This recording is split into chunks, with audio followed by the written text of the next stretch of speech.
We will begin with the refuge and bodhicitta as usual. O sangye chedan soge chonam la chancho bardo dane chapsum je dage jin soge besanam je Drola penjir sanje drobar sho sangye chedan soge chonam la chanchom pardo dane chapsum che dage jin soge besunam je drola penjir sanje Drobar sho sangye chedan soge chonam la chancho pardo dane chapsum che dage jin soge besanam che drola penjir sanje drobar sho zemjen tamje dewa tan dewe judan dembar juraji donga dan donga je judan rawa juraji donga mebe dewa tamba tamin rawa juraji Yerin chadan nidan rawe Tanyon shembola nebrajurji Until enlightenment I go for refuge to the Buddha, Dharma, and the sublime Sangha, by the merit of being generous and so forth, may I become a Buddha to help beings. Until enlightenment I go for refuge to the Buddha, Dharma, and the sublime Sangha, by the merit of being generous and so forth. May I become a Buddha to help beings. Until enlightenment I go for refuge to the Buddha, Dharma, and the sublime Sangha, by the merit of being generous and so forth, may I become a Buddha to help beings. In the Dharma Expanse Palace of Akanishta is the essence of all Buddhas of the three times, who shows me directly my mind is Dharmakaya. I prostrate to the glorious root Guru. Please bless me and all sentient beings that our minds become the Dharma. Please bless us that the Dharma become the path. Please bless us that the path dispel confusion. Please bless us that confusion arise as wisdom. And so now, at the beginning, we need to remind ourselves about our motivation. And the reason we need to remind ourselves is, as Trungpa Rinpoche has often said on many occasions, so I'll more or less just say what he often says. Just by coming to this teaching, or to click on the link to watch the teaching, to take the time to participate in this teaching shows that you have a good motivation. That's definite. But between the time that we decided to do it and the time that we actually get here to watch the teaching, or the time that you actually sit down and actually physically, as physical as you do anything on the computer, physically click the link, your motivation might have changed. So at first you have a good motivation, and then when you get to that point where you're actually clicking on the link, your motivation has changed. Because we have two different types of motivations. There's the causal motivation that motivates us initially to do something, and then there's the contemporaneous motivation, the motivation that we actually have at the moment we're doing the work. We're doing that act. And because things can change, it's important for us when we begin any action to reflect on our motivation at that time. And so make sure that you have a virtuous and not neutral motivation, let alone an unvirtuous motivation. And among the virtuous motivations, please try to remind yourself to have as vast a motivation as you can. The best is to have the motivation that by studying this we can bring all other sentient beings to the state of Buddhahood. A middling motivation is that we would be able to achieve liberation from samsara.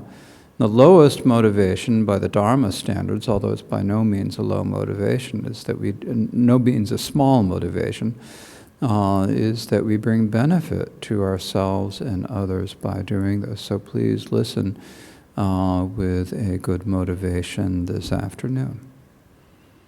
The Dharma that we are listening to is the Treasury of Abhidharma by Vasubandhu, as explained by the Ninth Karmapa Wangchuk Dorje in his commentary, Youthful Play. And I think there might be some people who maybe didn't, just in case there is anyone who wasn't watching online, who didn't catch one of the earlier talks where I mentioned this actually. In the descriptions below the talks, there are links for PDF files of the texts that we're teaching on. There are two. There's one of the root text alone, and there's one of the commentary that we are going through. And hopefully in a few days or so, we're working to get an EPUB version, an ebook version of the entire commentary online. So hopefully we'll have that for you in a few days. We just have to check it over, and there's a lot to check, so it takes time. So in the commentary, there are in the verses and in the commentary, there are 8 chapters or areas. And so this year we have gone through the 3rd chapter already, and now we are going through the 4th chapter. The 4th chapter, the 4th area, is teachings on karma. The teachings on karma has 3 sections. The first section is the first section is how everything arises from karma, then understanding karma itself, and then teaching the synonyms of dharmas as a summary. So we've completed the first section. It really was just the first line of the chapter.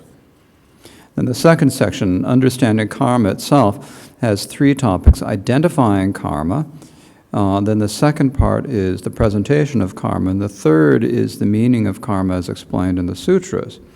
So we have completed the first, identifying karma, which is just identifying karma as the mental karma of volition, and then there is the physical karma, there's intended karma, the karma of body, and the karma of speech.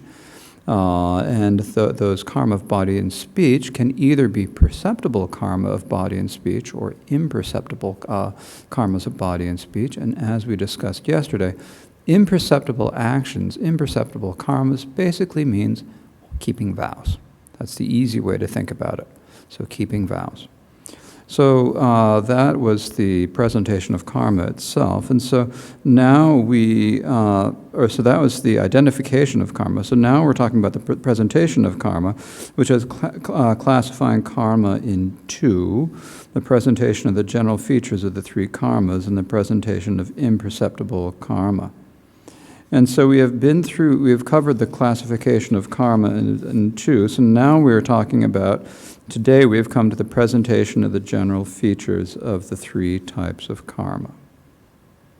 So this has, oh, wait a minute, no. Where are we? Where did we get to? Yes, the presentation of the general features of the three karmas. This has two topics, presenting the actual meaning and explaining motivation in detail. So the actual meaning of the general features of the three karmas, so basically this is taking in a kind of a very dry Abhidharma sort of fashion. We're looking at what are karmas, what is action, what realm is it in, and the different types, the individual classifications. So those are the three aspects of it. So the first part is the distinctions of virtue and so forth. The second is which karma, what is in which realm. In other words, what types of karma can you do in which realm? And then the third is the individual classifications of the three dharmas. And so the distinctions of virtue, the first is the distinctions of virtue and so forth, which is to see, what is it? Virtuous, unvirtuous, or neutral. So here it says there are no, the root text on page 300 says, there are no neutral imperceptibles, the others are threefold. So here, we're talking about three different types of karmas, and the first thing we have to do is we have to determine what those three types of karmas are. As Wangchuk Dorje says, among the three types of karma explained above, well, we've had a couple of different ways we can look at three types of karma, right? We've got two types of karma, is volitional karma and intended karma, so it's not that. And then we could say, well, the intended karma we divide into two, so we have the volitional karma, which is karma of mind, and then intended karma is karma of body and karma of speech, but that's also not what we mean. What we mean here is volitional karma is the first one, the second one is perceptible karma, and the third is imperceptible karma, or vows. So there are no neutral imperceptible karmas that are neither virtuous nor non-virtuous. So neutral means that it's not virtue, it's not non-virtue, it's just neutral. So neutral is kind of weak. It's like there's not much oomph to it. I think the example I used yesterday is I think I'm going to brush my teeth. It's pretty neutral. I mean, yeah, you might be thinking about oral hygiene and so forth, but it's just not got a whole lot of power to it. And because neutral actions don't have much power, they don't have enough oomph to generate an imperceptible form. They don't create a vow. So you can't really, you can make a commitment, yes, I'm going to brush my teeth 3 times every day to keep my dentist happy, but it just doesn't have that same power that, say, I'm going to recite the bodhicitta prayer 3 times a day does. It's like a different sort of thing. So for that reason, there are no neutral, imperceptible karmas. The others are threefold. The others, that is, the perceptible and volitional karmas, other than that, so that means perceptible karmas, actions, visible actions that we do with body and speech, even if they're only visible to you. And volitional karmas, that means the thoughts and so forth, and motivation. So they're threefold. That means they can be virtuous, unvirtuous, and neutral. For example, there are virtuous perceptibles such as joining palms in prayer, non-virtuous ones such as taking life, and neutral such as the crafts and so forth. All three are possible. So crafts basically means pretty much anything you do with your hands. Now crafts is kind of a large term. It would also include what we call art. So, like painting. We could also include the things that we might normally think of as crafts, such as basket weaving or working with clay or woodworking or things like that. But it also means just sort of anything that we're making and anything that we're doing. So just this kind of a neutral activity. So that's what we mean there by neutral. All three are possible. Likewise, volition can be all three. Volition means like deciding to do something. So you can decide to join your hands in prayer. You can decide to take life. You can decide to perform a path of activities such as the crafts. So in that way, they can be all three. Now, one thing that we have to kind of talk about here is what we mean by virtue and unvirtue and neutral. It's not in here, but it's something we covered a little bit last year in our class in Namo Buddha, but that wasn't broadcast, so most of you are kind of left at not. But basically what we mean by virtue is pretty pragmatic. Virtue means something that's going to have a good result. A mind state or an action in particular that's going to have a good result, a result of pleasure, a result of happiness, or so forth for ourselves or others. Non-virtue is something that is going to have an unpleasant result, painful or unpleasant.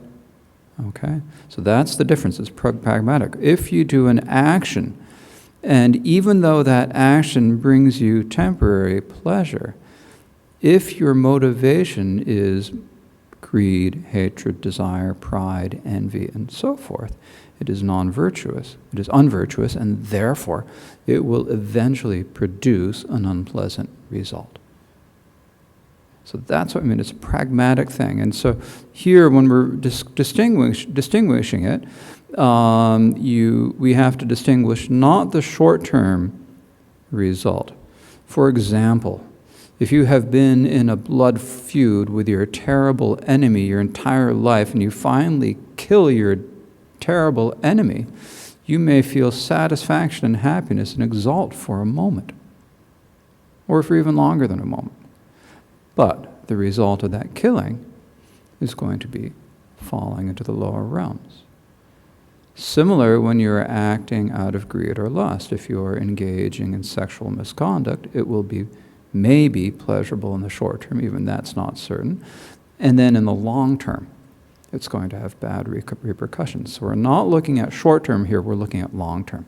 In particular in terms of the karmic ripening is the most, but also in terms of the other karmic results. But you're not looking at the sort of short-term results, the short-term feeling that you have immediately after the action. You're looking at the long-term. That's what we mean by virtue and non-virtue.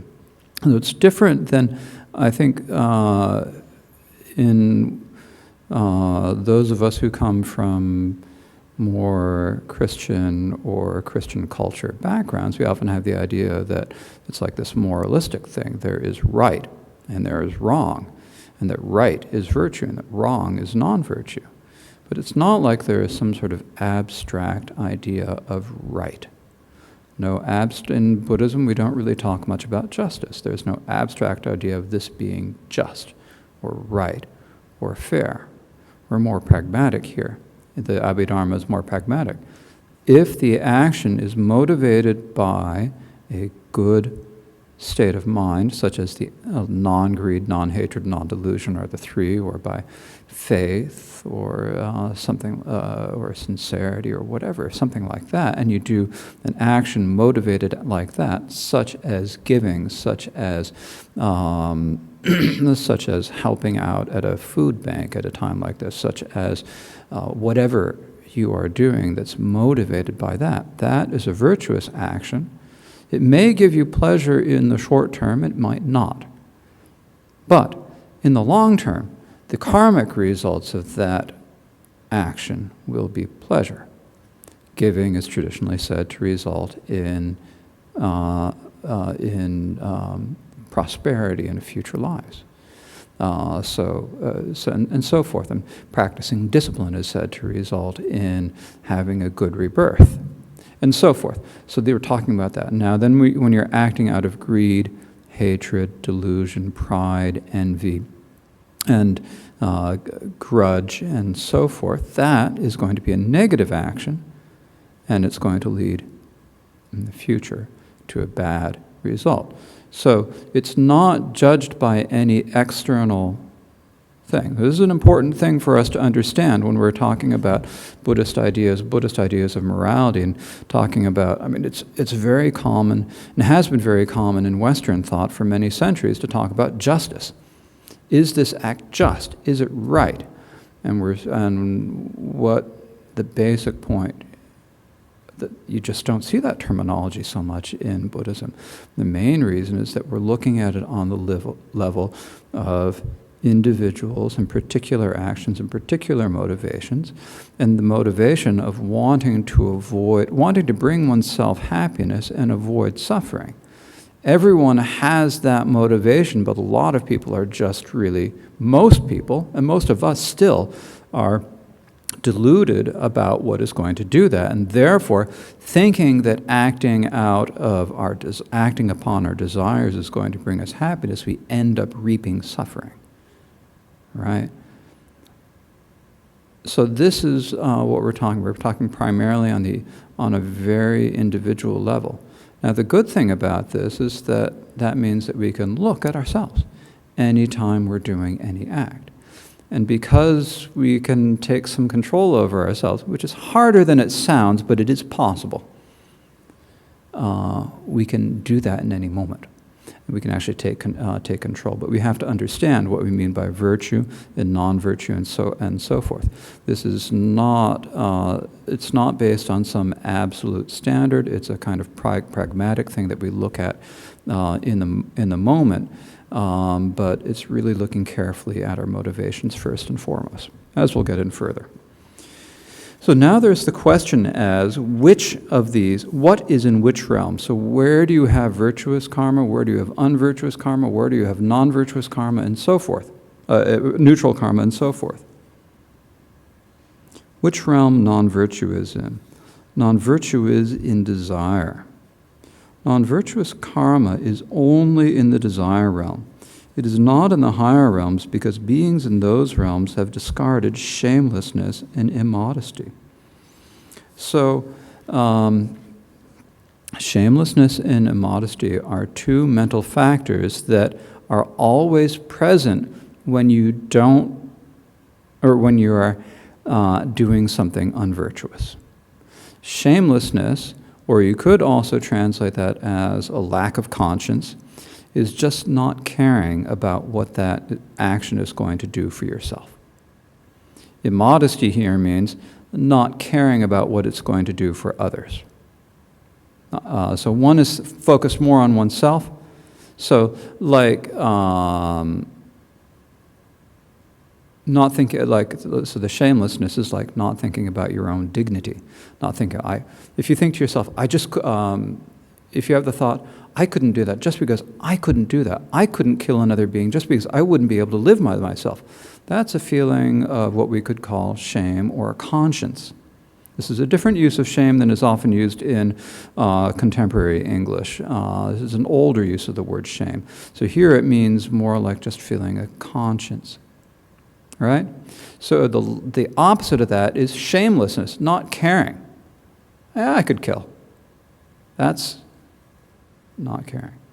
And then the immodesty or the lack of embarrassment about it is, I could never kill because of how everyone else would see it. I wouldn't be able to live with myself if everyone else would be able to see that. I can't do this negative action because of how others feel about it. Right? So those are two mental factors that if you're going to do something unvirtuous, they're there. You, to varying degrees, but they're there. And so those are only found in the desire realm. When you achieve the form realm, they're gone. You have overcome your attachment to the desire realm, and because you've overcome your attachment to the desire realm, then you aren't going to be motivated by shamelessness and immodesty anymore, and therefore they're just not present in any other realm, right? So that for that reason, the non-virtue is only in desire. And the next question is, which realms imperceptibles are in? So what realms can you have imperceptibles? In other words, what realms can you have vows in? There are impercepts in form 2. There are the imperceptibles of dhyana and undefiled vows in form 2. So in the form realm, you can have vows. You would have the vows of dhyana. Okay? It says here in the commentary that there are the undefiled vows in Form 2, but this is actually an interesting question. The being who is in the form realm can have undefiled vows, but the undefiled vows themselves are not included in the form realm. The reason for this is that the undefiled vows are the antidote for all of the three realms. They're counter to the three realms, so they're not actually part of it. So what this means is that when you see the truth of seeing, you see in the truth of the Four Noble Truths that you can never unsee. It's just evident to you. And then in your next lifetime, you're born in the form realm. You still have that. So when you see that, you gain the undefiled vows. And then when in the next lifetime you're born in the form realm, you still have that undefiled vow. That's the main point. If we want to quibble, we say that undefiled vow isn't actually in the form realm. Now, in the root, it says in percepts in Form 2, the word 2 here means in addition to in the desire realm. So there are imperceptible forms in the desire realm, such as the 5 lay precepts, monastic vows, the 1 day long fasting vows, wrong vows, mid vows. So those are all in the desire realm too. The word 2 indicates that they are also in desire. They are not in formless. In the formless realm, it's just too far away from the desire realm, so there's no real formless vows.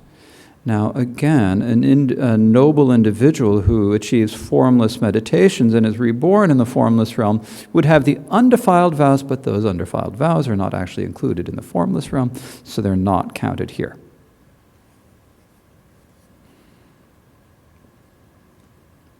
Which realm mere perceptibles are in? And percepts, that is perceptible actions, where there is considering. And there are perceptibles, including actions. This would be the volition and action in those levels where there is considering, desire, and the first jhana. So what this means is that when you're going to do an actual action, the perceptible karma of body and speech, you have to have 2 mental factors happening. These are considering and examining. Considering means like having being able to roughly gauge something, a rough idea, a general idea, being able to roughly understand what it is. And then examining means being able to see it in detail, examine it in detail. So the difference between the two is that considering is kind of a rougher level of analysis. Examining is a fine level of analysis. And in order to be able to engage in an action, you have to know what you're doing. If you want to, I'm going to use my horrible example again, if you want to wring the neck of a chicken so that you can make yourself soup or roast chicken, you have to be able to distinguish what the chicken is and how you're going to do it. So there has to be that considering an analysis of saying, okay, this is the chicken's neck. Because if you do it, instead of to the chicken's neck, you do it to a hose, you aren't going to kill the chicken. So you have to have these factors of considering an analysis to actually commit the action, right? Otherwise, you're just going to do anything, any which thing, if you don't know what you're doing. Now, these faculties of considering an analysis are present in the desire realm, and they're also present in the first dhyana. So that's why it says, are in those levels where there is considering, desire and the first dhyana. They are not in the second dhyana and higher because there is neither the motivation of consideration and examination nor obscured neutral. So in the second and higher dhyana, you don't have, there are a couple of things. The first is that when you are, considering and examining are kind of rough in comparison. In comparison to the desire realm, they're pretty fine, but when you're in the form realm, they're pretty rough. And so when you get to the second dhyana, because they're kind of rough, then you want to give them up. So when you achieve the level of the second dhyana, there is no longer considering or analysis, considering or examination in the second dhyana and higher, because they're fairly, it's just too rough. So that's the first thing. So because there's not that, then you're not going to engage any action. The other factor is that when you're in those dhyanas, your attention is just entirely focused inwards. You're not focused outwards. You're in a deep dhyana. And so therefore, you don't have that motivation. So you don't have the motivation of consideration and examination, nor of obscured neutral. So there is no obscured neutral motivation. So obscured neutral motivation would be like an obscured neutral phenomena would be the would be like the an obscured neutral phenomena is one that is accompanied, a neutral phenomena that is accompanied by a mental factor such as personality view or extreme view, which we'll get to a little bit in just a moment or two. Those are not strong enough to motivate actions generally. So in the desire realm, they're not strong enough to motivate actions, but in the first level of dhyana, they do motivate actions, such as when great Brahma tells his retinue, I created you. That's deceit. It's motivated by his view of himself, his extreme views, and his personality view. So it's deceitful. Subtly deceitful. It's not negative deceit because he's deluded himself. But it's an obscured neutral phenomena. But that does not operate in levels higher than the second dhyana. Then what realm obscured perceptibles are in? There's no obscured in desire either. So you can't have an action that's motivated by an obscured neutral state of mind in the desire realm, because there is no motivation. Not only in the levels without consideration, no wonder I can't see. I haven't changed my glasses yet. Okay.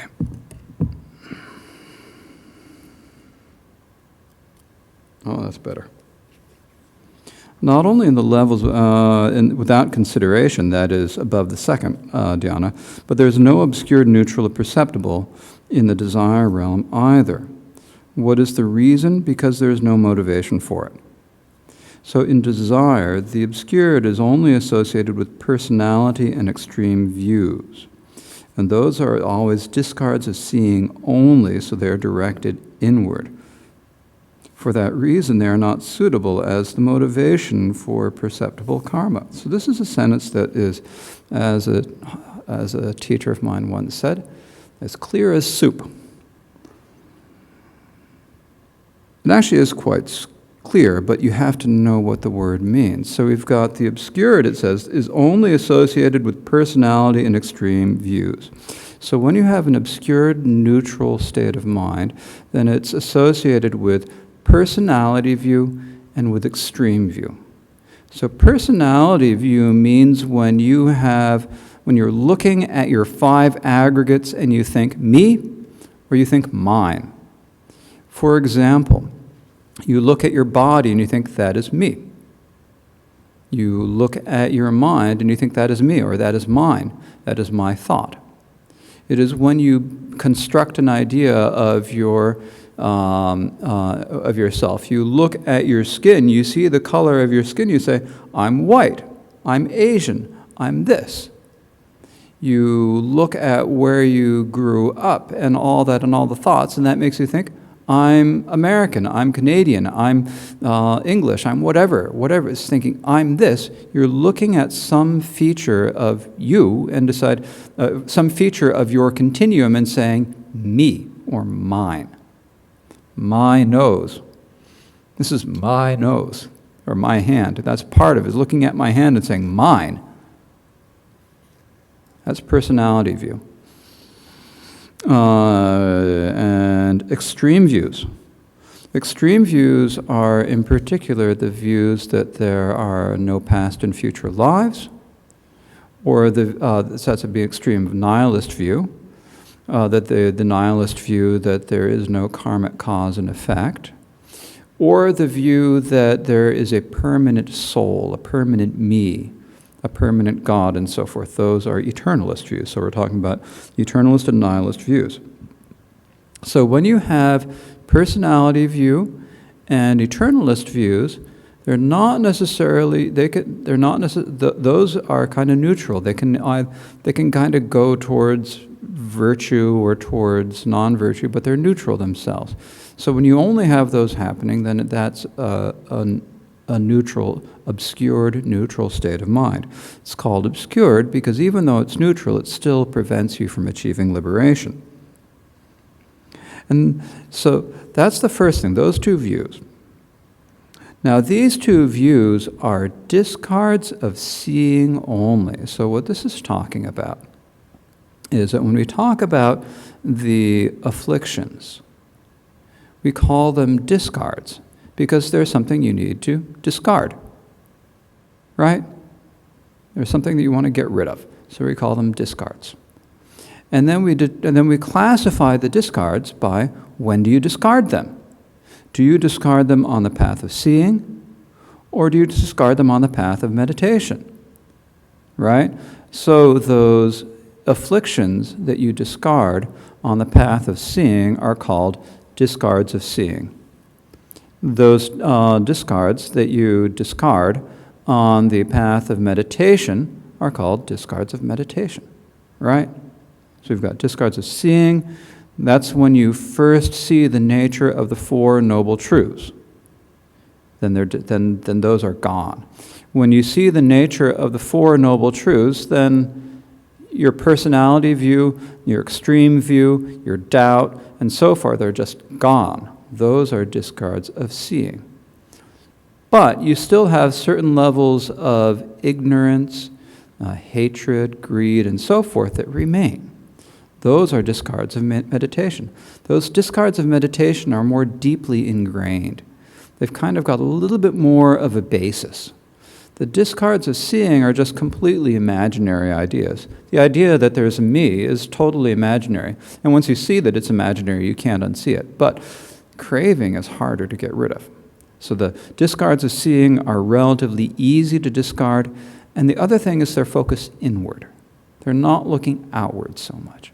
So they're focused inwards, so when you're actually doing an action, they can't be that motivation when you're doing the action.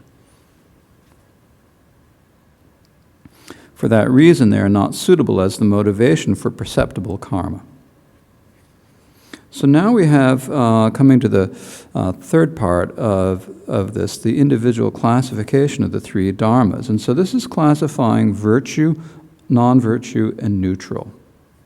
So the classification of virtue has 4 points. Ultimate virtue is liberation. What is called ultimate virtue is the liberation of nirvana, because it is both exalted and truly virtuous. So virtuous in the sense of being good, it's just pleasure. Nirvana is pleasure in the sense that it is the absence of pain, absence of suffering. Okay, so it is the ultimate virtue. That is because it is the supreme happiness that is free of suffering, like freedom from illness. So when you're cured of an illness and you're finally healthy again, there's like this relief. And the same thing, when you're cured of the suffering of samsara and you achieve nirvana, is relief. That's nirvana. So the ultimate virtue is liberation. That's the first type. Then we have inherent virtue. So inherent virtue is inherent roots, shame, modesty, another very concise verse, cryptic and concise verse. So inherent virtue is the three roots of virtue: shame, that is a good conscience, and modesty. We talked about shamelessness and immodesty a few moments ago. So shame and modesty are the opposite of those, and shame you can think about as being a conscience. Inherent or intrinsic virtue is the three virtuous roots of non-greed, non-hatred, and non-delusion. So this is like, these are three mental factors that are like the opposite of greed, the opposite of hatred, and the opposite of delusion. They're individual, they're separate. I mean, because you could also say that prajna would be the opposite of delusion and so forth. But here, they're like different things. It's like being able, not having a feeling of greed. There's a sort of quality that you feel. You can look at it in your mind. Like when you feel faith, when you have a feeling of faith, that's a virtuous feeling. At the same time, look at your mind, and you'll also see that there is a quality that's like the absence of greed, or the absence of attachment. And there's a quality that's like the absence of hatred and anything like that. And the quality that's the absence of delusion. So when you have these three virtuous roots, then any action, or they themselves are naturally virtuous, because anything you do out of non-greed, non-hatred, and non-delusion is going to be good. It's going to be virtuous. It's going to lead to a pleasant result in the virtue, in the future. Then shame is again this feeling of conscience. I couldn't do that just because. So feeling like refraining from harmful actions because of your own feeling. And then modesty, feeling like I couldn't do that because other people would. This feeling of modesty. So that kind of keeps you in control, but here there's also strength that comes from it. So when you're motivated by that, by those two, or by the three virtuous roots, then that is going to be that. Now, so these factors, these mental factors, are themselves inherently virtuous. They're present with all virtuous minds. They're inherently virtuous. And the reason why they're inherent virtue is because they do not depend upon concurrence or motivation. In other words, they're just virtue on their own.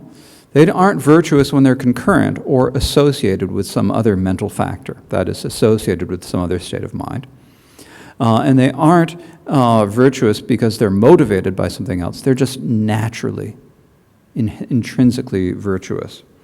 They're like beneficial medicine, for example.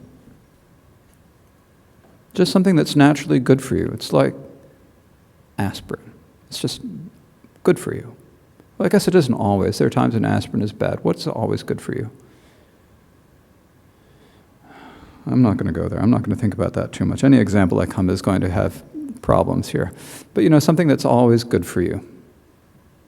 Like a lohangguo, the Chinese, fruit that you can have for when you have colds and everything, and it's good for everything else too. It's always good for you, and it's never going to harm. So this is it's like that.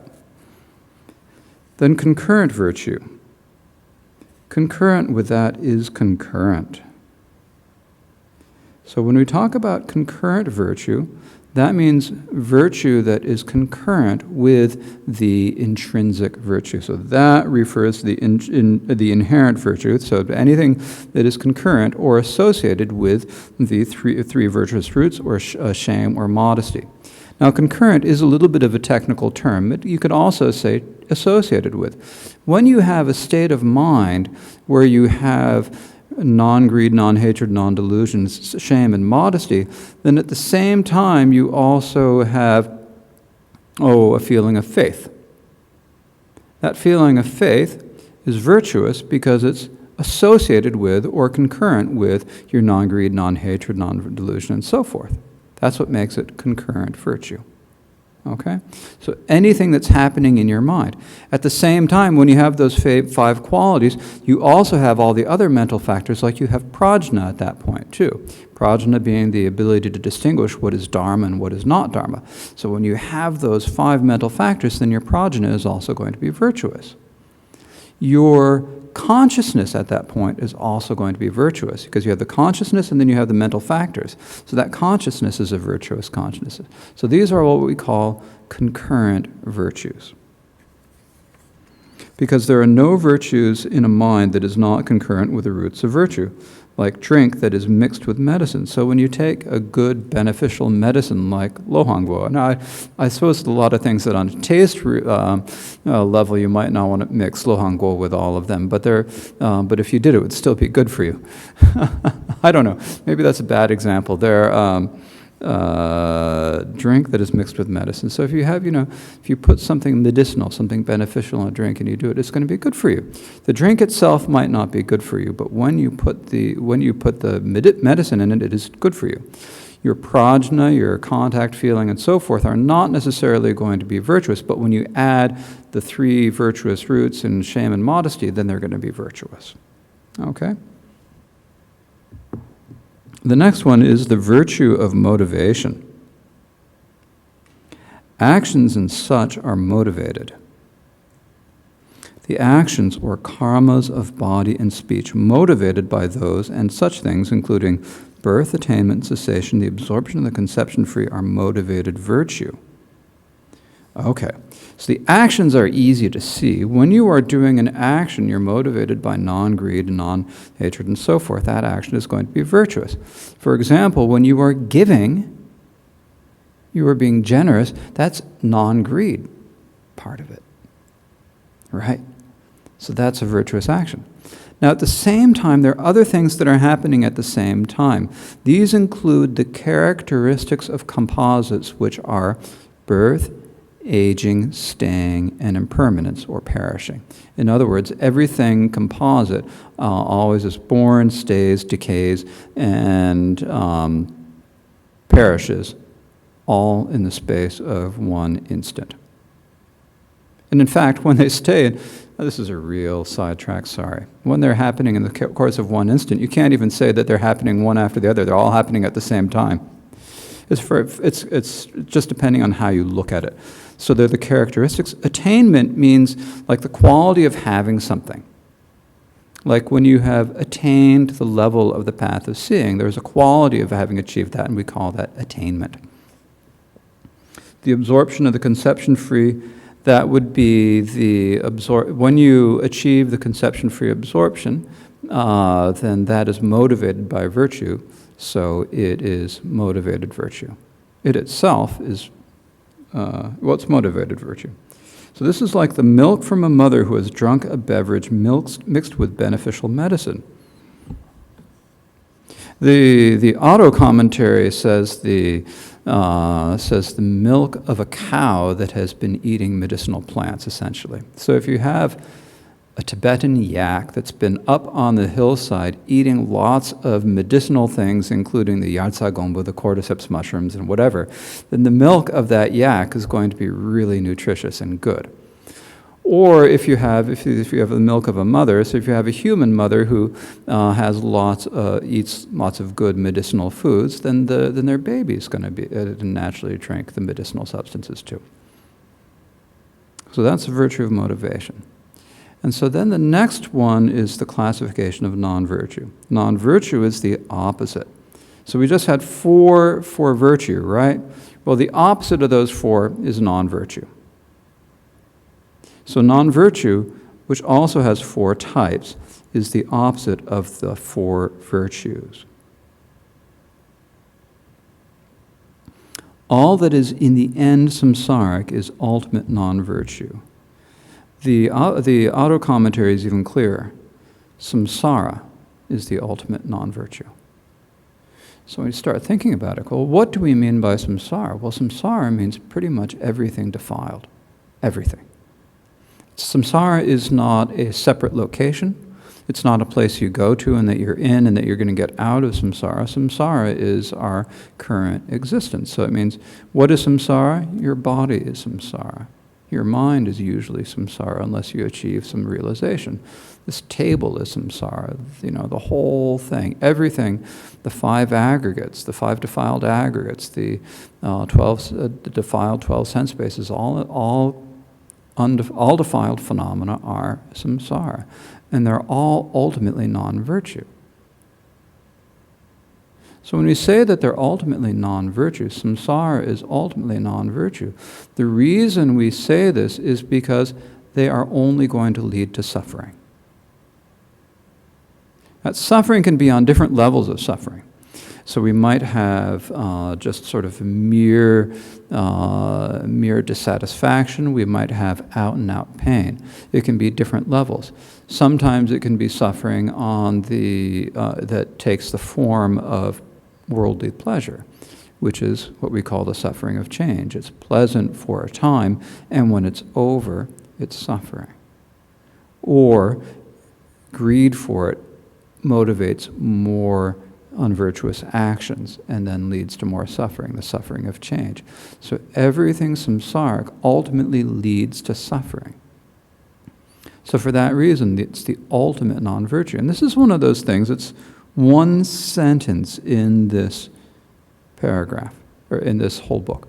This is a really important thing that we have to think about. I mean, if we want to think about why are we engaged in Buddhist practice, it's because we don't want suffering. We don't want suffering, and yet we still want the things that are going to cause suffering. We still, being ordinary sentient beings, we still want those things that are going to produce suffering. We want samsaric pleasures. If we're honest with ourselves, most of us still really want. We want to have more money. We want to enjoy things with our friends. We like eating good food. We do all these. We like pleasurable things in samsara, and we're willing to do samsaric activities in order to do that. But they're all suffering. So this is a sentence. This is one of the powerful things about the Abhidharma is when you take these little sentences and you really, it's one short thing, and you really think about it. There's a lot there. It's a very important thing that we need to think about. Everything that we do is going to lead to suffering unless we direct it towards liberation. And until we get to a certain point of liberation, until we get to a certain point of realization, it's very hard. So we have to, if you think about this, what is actually going to be important for us to actually understand the Dharma is to have that sense of wanting liberation. If we don't want liberation, then the study of the Abhidharma is just an academic exercise. All the Dharma practice that we do is just, at best, an academic exercise, or maybe it's a social thing. If you're going to come and do a social thing, I suppose coming to a Dharma center when they open back up, coming to a Dharma center is probably a better way to do social things than to, go off and do, a beach party or whatever.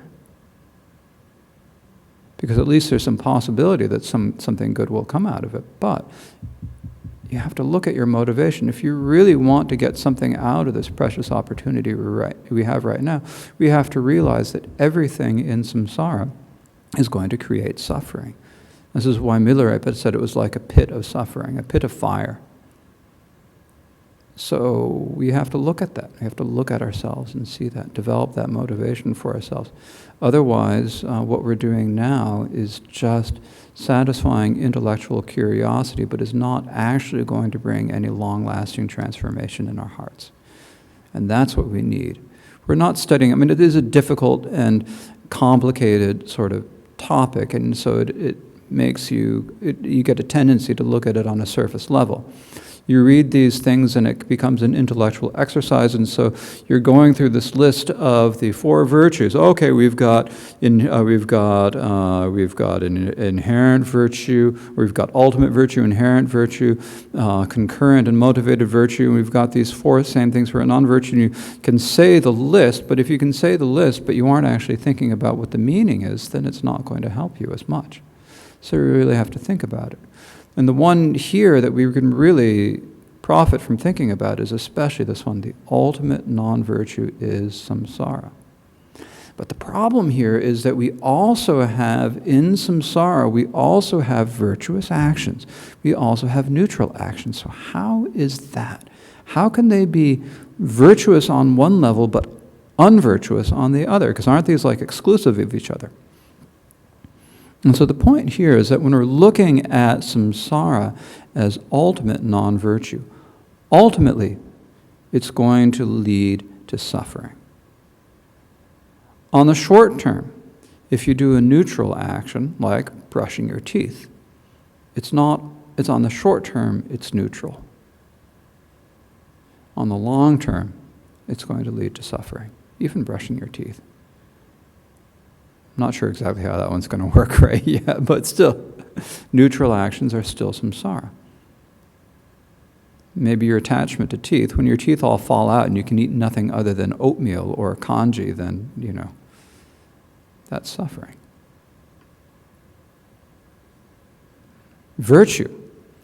For example, you make a gift, and because you're just an ordinary sentient being, your gift is defiled virtue. It's still excellent. It's still a wonderful thing to do.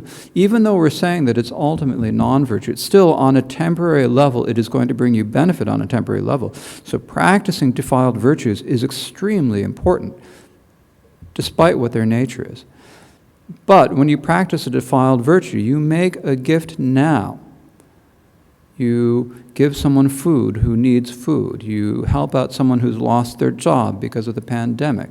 You make an offering to a monastery or dharma center. Whatever virtuous act of generosity you are doing is going to have a beneficial effect in the future. So for that reason, on a relative level, it's definitely virtue, but it's still samsaric. So it is ultimately. That the reason is that pleasure that will come for it will be impermanent. It will change. So the pleasure that comes from defiled virtue is going to be impermanent. It's going to be the suffering of change. So that's the ultimate non-virtue. Then, just as we had ultimate and inherent and concurrent and motivated, we also have inherent non-virtue. The three non-virtuous roots, shamelessness and immodesty, are inherent non-virtue. So the three non-virtuous roots are greed, hatred, and delusion. Okay, so whenever you have one or two of those, you can't have all three of them at the same time. But when you have two of those, or one of those happening at the same time, one of those happening, and then you also have shamelessness and immodesty, any time you have that in your mind, that mind state is going to be unvirtuous. Okay, so if you have greed and or hatred and or delusion, one or two of those three, plus shamelessness and immodesty, then that is going to be unvirtuous mind state. Then dharmas that are concurrent with those are concurrent non-virtue. So at the same time as you have your consciousness at that moment when you're feeling, let's say, greed. You have greed, so you also have shamelessness and immodesty. You have those three. Then at the same time, you also have prajna. You also have feeling. You also have contact. You also have intentions. You also have volitions. So all of those are concurrent. They're associated with that same mind state. They're concurrent with the greed, the shamelessness, and the immodesty. So those five, which could be either way, are in that case, they become unvirtuous because they are concurrent with the greed and so forth. And then the karmas and the karmas of body and speech that those motivate, as well as the characteristics of birth and so forth in the attainment of non-virtue, are motivated non-virtue. So the karmas of body and speech, that means your actual actions. You've got your greed, your shamelessness, and immodesty, so you act out of greed. So whatever that act is, killing, sexual misconduct, teaching, stealing, lying, whatever you're doing, then there's that actual action. At that same point, that action also arises and it perishes, it stays and it ages, so it has those four characteristics of composites. And if it motivates you to do like an imperceptible virtue, imperceptible non-virtue, then you also would have the attainment of that imperceptible non-virtue. An example to illustrate this would be like milk from a mother who has drunk a beverage mixed with harmful drugs. For example, I have a friend who's not her mother-in-law would always drink a couple of glasses of wine with dinner so that her baby would go to sleep. Because the baby would get a little bit tipsy and just go right off to sleep. It's that same thing. So when you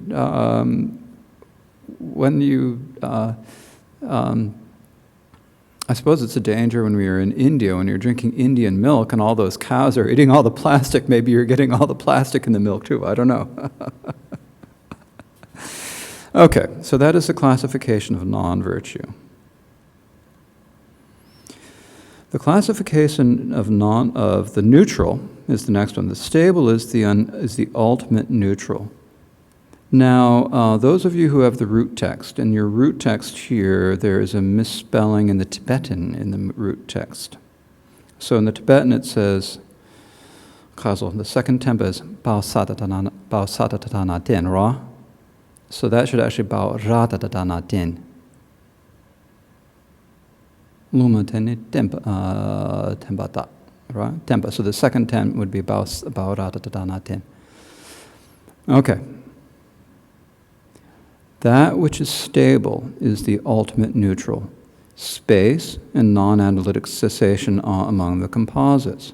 So stable means it's unchanging. So space is just space. It can't change. It's neutral. And it's ultimately neutral. It's never going to change. It's stable. Similar with non-analytic cessations. So non-analytic cessations are, well, we talked about those in the last year. There are cessations that basically mean when something just could never happen again because the conditions for it to occur won't happen. That is, so there's just, something can't, the conditions are gone. The example given there is like when there is a crow behind you that you cannot see, and then the crow flies away, then there is no way that you could turn around and have a cognition of that crow behind you, who is behind you, because it's gone. The conditions are no longer there. That's a non-analytic cessation. The inherent neutral is that which is obscured by personality and extreme view and desire, and by all afflictions in the higher realms. So the inherent neutral. So when you have the obscured neutral that has personality and extreme views in the desire realm, or anything that has any of the afflictions in the higher realms, because in the higher realms the afflictions are always neutral. That is inherent neutral. And the concurrent neutral is that which is concurrent with the mind of crafts, etc. So example, when you have the mind of crafts, like that thought of cooking or making or drawing or whatever you're doing, that is a concurrent neutral activity. Motivated neutral is the perceptibles of body and speech and the path of conduct and so forth. So example, that's when you are decide you're going to go for a walk. That's a neutral action, and so it's motivated by a neutral state of mind. So path of conduct means like walking, pacing, standing, lying down, and so forth. Birth and so forth, these are the characteristics and the attainment. So the attainment is a quality of having that. So those are, that is the quality, characteristics of the neutral. And let's see.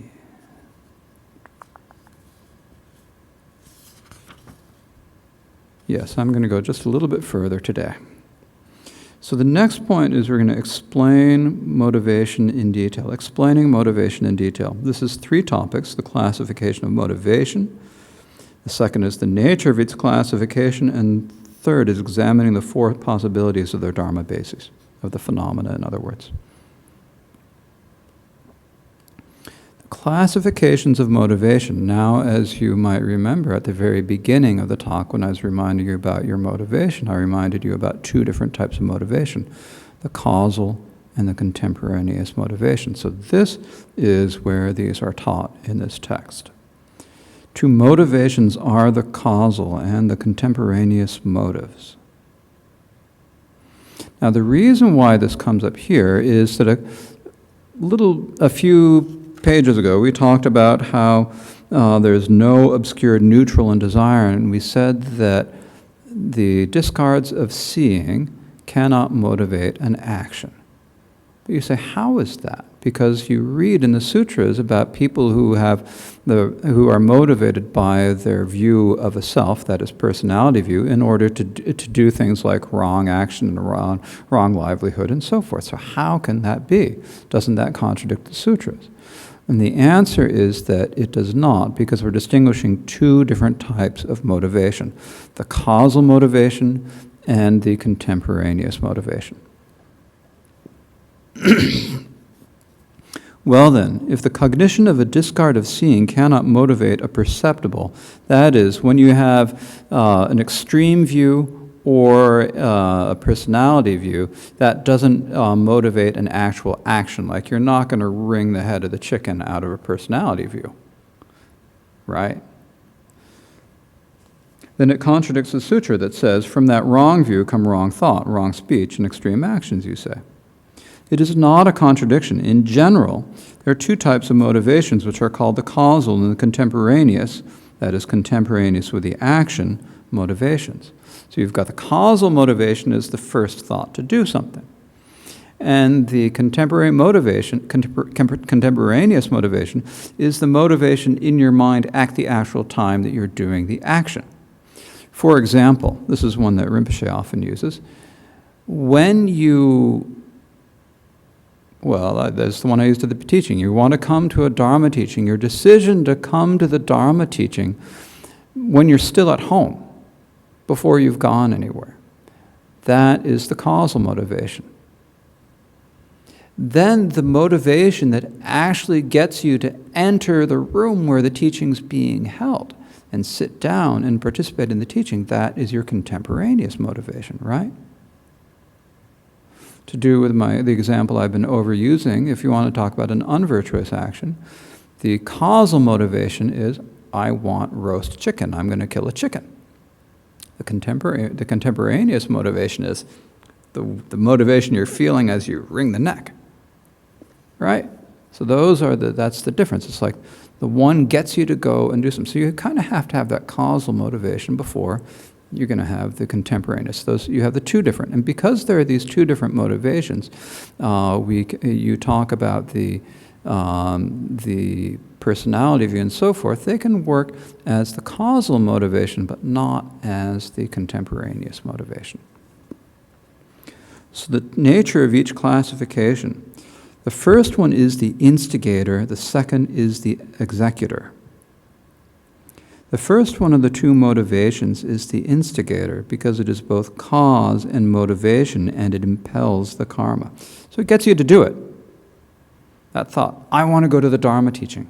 I want roast chicken, I'm going to kill a chicken. Whichever of those thoughts it is, that impels, it propels, makes you go and do that action.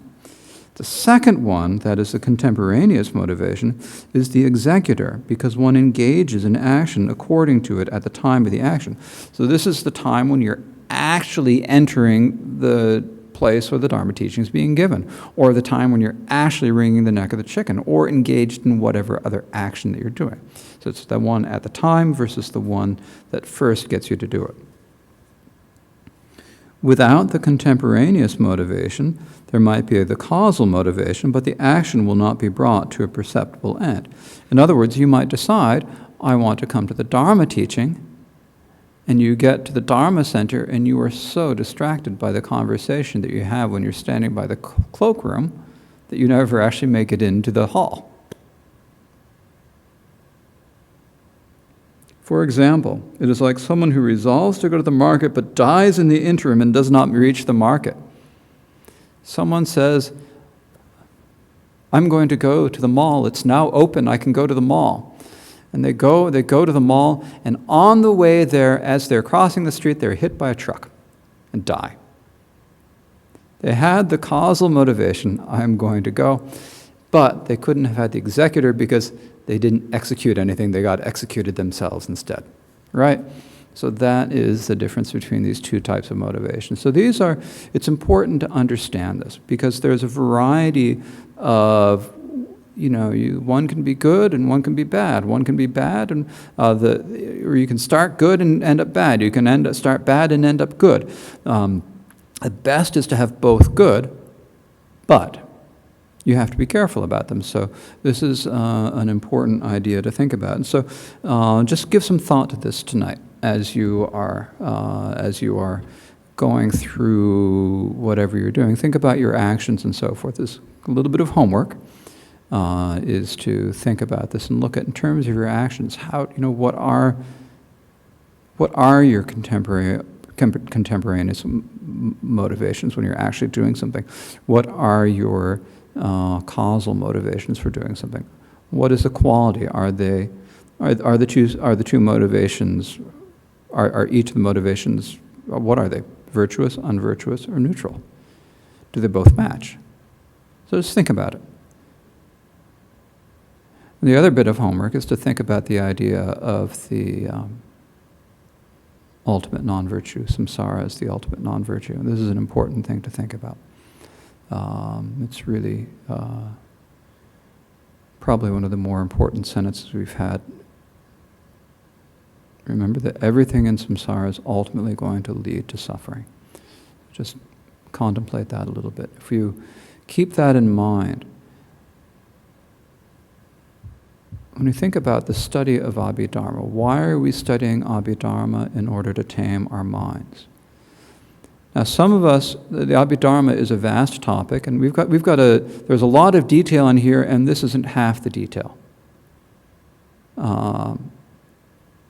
There's a lot to know, and it can get confusing. But what shows that you're understanding the Abhidharma is that you are able to take this and bring it into your experience. So thinking about things like, what is virtue? What is non-virtue? What is neutral?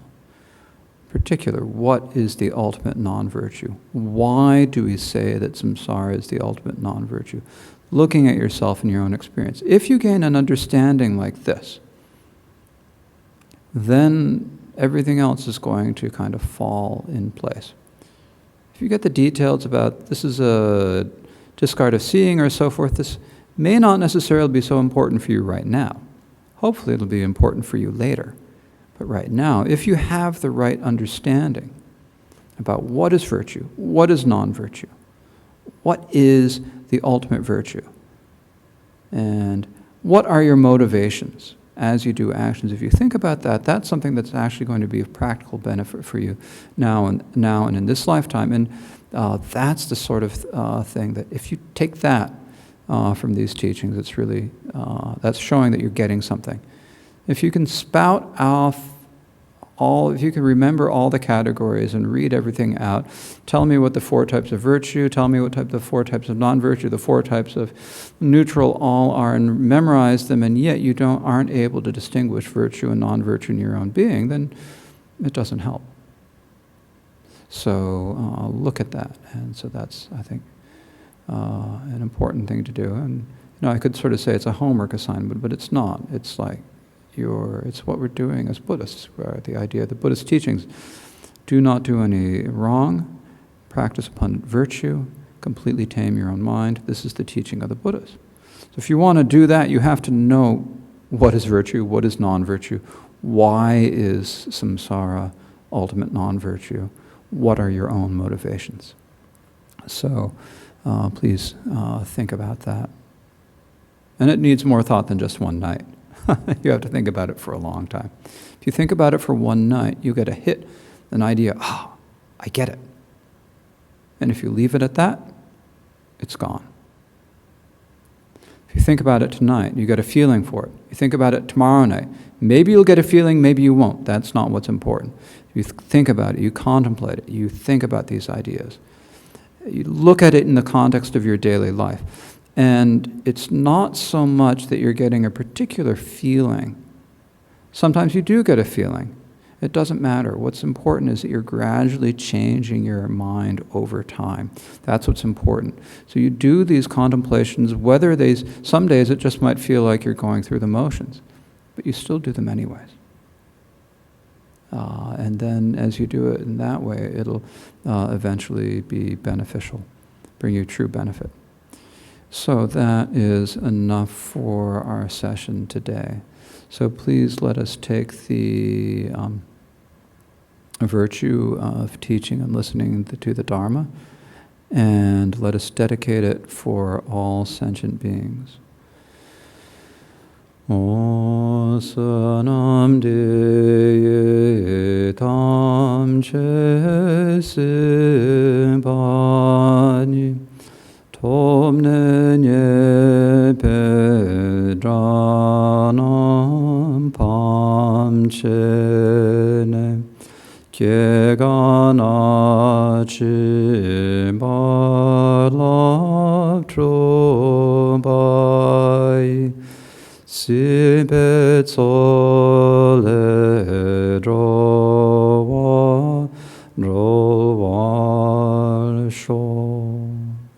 final thing before we stop. Yesterday I spoke a lot about making a commitment to give up meat and eggs, or one or the other, during Sagadawa, and I said do it until the full moon, until the new moon day. And I couldn't remember which day was the new moon day. So I'd like to just let you know, if you are doing that commitment, the new moon day will be on the 21st of June. So if you've made that commitment for Sagadawa, then for the 4th Tibetan month you should give up meat, or give up meat and eggs until the 21st of June.